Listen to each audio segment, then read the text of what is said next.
तो आपकी भी सलाम। बहुत खूबसूरत टॉपिक है और शायद हम उतनी अच्छी तैयारी नहीं कर सके जितनी हमें करनी चाहिए थी, लेकिन फिर भी सब बयान कर रहे हैं, बहुत अच्छा बयान कर रहे हैं।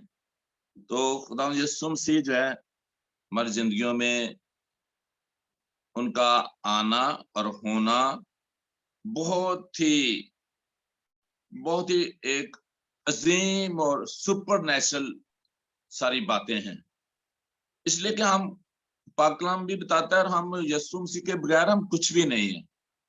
जब हम यूहन्ना की इंजील उसका 15 बाब पाक कलाम में लिखा है कि क्योंकि तुम मुझसे जुदा होकर कुछ भी नहीं कर सकते। हम जो है एक खास मकसद के तहत बनाए गए हैं, तख्लीक किए गए हैं, और उसमें खुदा बाप और खुदा बेटे और खुदा पाकरू का बहुत बड़ा प्लान है हमारी जिंदगी के लिए। और मैंने ये सीखा कि यूहन्ना ने जब मनादी की तो उसने तौबा की मनादी की। पहली मनादी या शुरू करना, यीशु मसीह भी जब बात करते हैं तो तौबा की बात करते हैं। तौबा का मीन्स हमें मुड़ना, पास आना, एक डायरेक्शन में हम चल रहे हैं, हम बिल्कुल उस डायरेक्शन के अगेंस्ट हो जाते, मुड़ जाते हैं।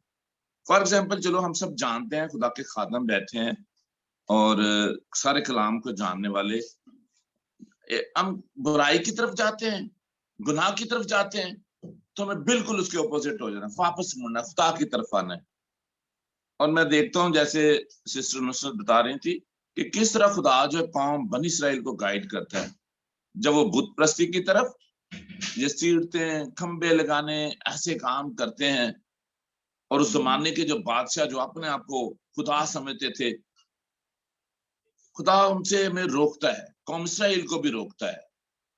और मैं हिजकीएल की किताब देख रहा था, उसका 18 बाब उसकी 21-22 आयत में बहुत प्यारा लिखा है कि खुदा जो है, हम तो इंसान है, हम तो बहुत दफा किसी की गलती नहीं माफ कर सकते, बहुत दफा हम जब किसी का कोई काम कर देते तो हम जिताते हैं, और लेकिन खुदा जो है और जो जीसस क्राइस्ट है वो जतलाता नहीं है, खुदा पाक रूह जतलाता नहीं है। देखो, पाक कलाम बताता है इससे बढ़कर कौन जो है, कौन सा ऐसा दोस्त है जो आपकी खातर जान दे दे अपनी?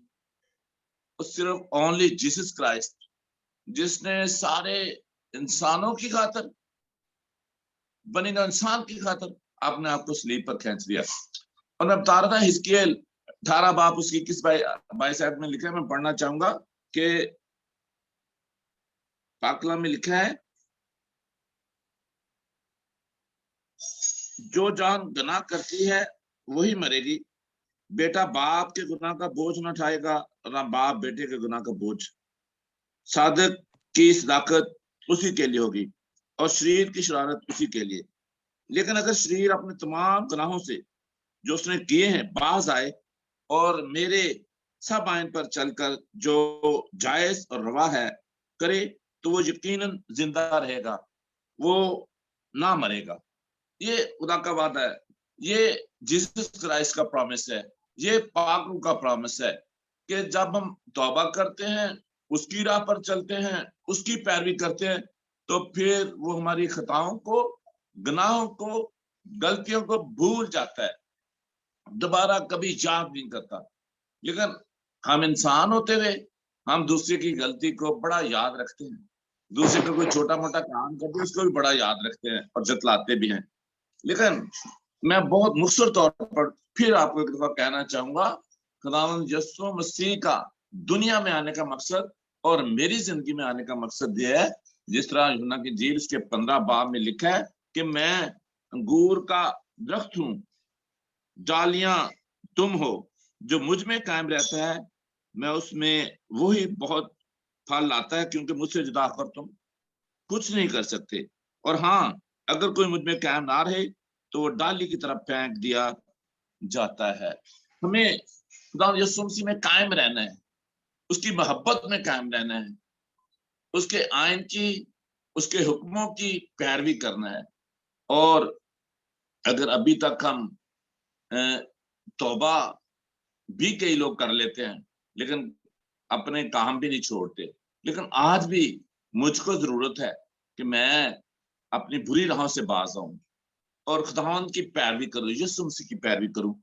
और खुदावंद यीशु मसीह ने 14 बाब में बात की, यूहन्ना की इंजील में बहुत बातें हैं। कहते हैं मेरे बाप के घर में बहुत सारे मकान हैं, तुम्हारा दिल ना घबराए, मैं जा रहा हूं। और खुदा यीशु मसीह का दुनिया में आना और अपने आप को कुर्बान करना, उसका मकसद था कि जिस तरह मैं खुदा के जलाल में दाखिल होता हूं, मैं चाहता हूं कि जो मेरी पैरवी करने वाले हैं, जो मेरे पीछे आने वाले हैं, वो भी मेरे साथ जलाली हों, ताकि वो भी अब्दी जिंदगी और हमेशा की जिंदगी को हासिल कर सकें। खुदा इस कलाम के वसीला से आप सबको और मुझे भी बरकत दे। आमीन। आमीन। गॉड